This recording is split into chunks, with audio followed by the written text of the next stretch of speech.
क्या आप भी डेली के 50 रुपये बचा सकते हो? अगर आपका जवाब हाँ है तो ये वीडियो आपके लिए है। तो आज के इस वीडियो में मैं आपको एसबीआई के ऐसे 4 म्यूचुअल फंड के बारे में बताऊंगा जिसमें आप डेली के 50 रुपये बचाकर at the end of the point करोड़पति बन सकते हो। तो आप भी बचत करने की चेष्टा रखते हो और करोड़पति बनने का दम रखते हो तो ये वीडियो आपके लिए है। तो वीडियो को ज़रा भी मिस मत कीजिएगा या स्किप मत कीजिएगा, क्योंकि वीडियो में मैं आपको पूरी प्रोसीजर बताऊँगा कि कैसे आप एक 50 रुपये डेली के बचाकर करोड़पति बन सकते हो।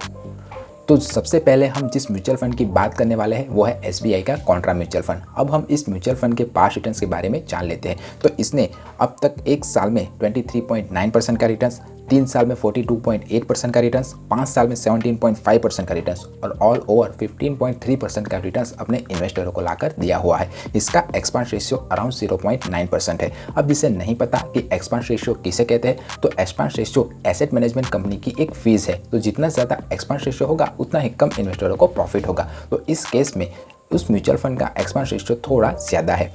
अब हम जिस दूसरे म्यूचुअल फंड के बारे में बात करने वाले हैं वो है एसबीआई मैग्नम के मिड कैप म्यूचुअल फंड, जिसने अपने इन्वेस्टरों को एक साल में 19.8% का, 3 साल में 39.2% का, 5 साल में 17.1% का और ऑल ओवर 19.3% का रिटर्न्स अपने इन्वेस्टरों को लाकर दिया हुआ है। और इसका एक्सपांस रेशियो अराउंड 0.73% या कि 0.98% के आसपास है। तीसरा म्यूचुअल फंड है एसबीआई का स्मॉल कैप म्यूचुअल फंड। इसने अपने इन्वेस्टरों को एक साल में 17.3% का, 3 साल में 38.2% का, 5 साल में 18.0% का और ऑल ओवर 25.1% का रिटर्न्स अपने इन्वेस्टरों को लाकर दिया हुआ है। और आखिरी का जो म्यूचुअल फंड है वो है एसबीआई का टेक्नोलॉजी अपॉर्चुनिटी म्यूचुअल फंड, जिसने अपने इन्वेस्टरों के पैसे को एक साल में 9.3% का रिटर्न्स, 3 साल में 32.6% का, 5 साल में 20.9% का और ऑल ओवर 20.6% का रिटर्न्स लाकर दिया हुआ है। मोटे मोटे तौर पर हम देखें तो इन सभी म्यूचुअल फंड ने 12% से लेकर 25% के बीच का रिटर्न्स अपने इन्वेस्टरों को लाकर दिया हुआ है। अब हम एसबीआई के यानी कि एसआईपी कैलकुलेटर में हम जाकर देखें तो हम एक एवरेज रिटर्न्स कंसिस्टेंटली अगर देखें तो अगर 15% का एवरेज रिटर्न हम मान के देखें और हमने सिर्फ डेली के 50 रुपये बचाने हैं तो 30 दिन के अंदर हम 1500 रुपये बचा लेंगे।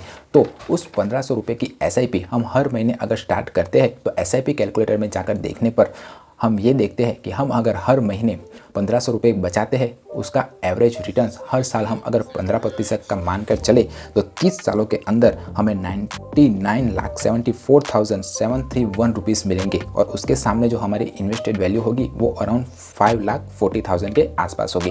और ये 5 लाख रुपये वो होंगे जो हम खर्चे में हर रोज़ उड़ा देते हैं। तो अगर आप डेली के 50 रुपये भी अगर बचाते हो तो 30 सालों के अंदर आप करोड़पति आसानी से बन सकते हो। अब मेरे व्यूअर्स बहुत सारे मुझसे पूछेंगे कि ये तो 30 साल का समय है, तो हाँ, आपको अगर अपने पैसे को बढ़ाना है तो आपके पास दो चॉइस है। या तो आपके पास बहुत ज़्यादा अमाउंट में मनी होना चाहिए। अगर आप एक साथ ज़्यादा पैसा एसआईपी में डालोगे तो कम समय में करोड़पति बन सकते हो। पर हम तो एक मिडिल क्लास या मीडियोकर एवरेज रेंज के फैमिली में आते हैं, तो हमें हमारे पैसों को ग्रो करने के लिए टाइम ही देना पड़ेगा। तो थोड़े थोड़े रुपए जो हम ऐसे ही फालतू में खर्च कर दे रहे हैं उसको बचाकर अगर हम उसकी एसआईपी चालू करते हैं तो लॉन्ग टर्म में तो हम एटलीस्ट बेनिफिट में रहेंगे ही रहेंगे। मैं अपना खुद का एग्जाम्पल देता हूँ। मैंने 2000 रुपये की एसआईपी चालू की थी आज से 5 साल पहले, एक निप्पॉन इंडिया के स्मॉल कैप म्यूचुअल फंड में और दूसरा एक्सिस के फ्लेक्सी कैप म्यूचुअल फंड में। उसमें अराउंड 1 लाख रुपए के आसपास की सेविंग हो चुकी है और उसके सामने मुझे अराउंड 1,50,000 या 80,000 रुपीज़ के आसपास की अमाउंट दिख रही है हाल के टाइम में। और ये वो पैसे हैं जो मैं फालतू में खर्च कर देता हूँ। तो अगर आप भी सेविंग करना चाहते हो, बचत करना चाहते हो और फ्यूचर में उन बचत किए हुए पैसों से करोड़पति बनना चाहते हो तो ये 2 आदत डाल लीजिए। पहला, सेविंग कीजिए और लॉन्ग टर्म के लिए सेविंग कीजिए। अगर आपके पास ज़्यादा पैसा हो तो आपको ये चिंता करने की ज़रूरत नहीं है कि आपको लॉन्ग टाइम के लिए इन्वेस्टमेंट करना होगा। ज़्यादा पैसा हो तो आप शॉर्ट टाइम में भी करोड़पति बन सकते हो। पर अगर आपके पास पैसों या फंड की कमी है तो आपको लॉन्ग टर्म के लिए इन्वेस्टमेंट करना ही करना पड़ेगा। लॉन्ग टर्म से मेरा मतलब है 10 साल या उससे ज़्यादा के लिए, तभी कंपाउंडिंग इंटरेस्ट का इफेक्ट आपको अपने निवेश किए मनी पर देखने को मिलेगा। दूसरी बात, हमेशा डायरेक्ट प्लान के थ्रू ही अपने निवेश किए पैसे को इन्वेस्ट कीजिएगा, क्योंकि डायरेक्ट और रेगुलर 2 प्लान म्यूचुअल फंड में अवेलेबल होते हैं और डायरेक्ट प्लान का जो एक्सपांस रेशियो होता है वो रेगुलर प्लान की तुलना में थोड़ा कम होता है। तो लॉन्ग टर्म में ये थोड़ा थोड़ा बचा हुआ पैसा भी आपको बहुत ज़्यादा देखने को मिलेगा।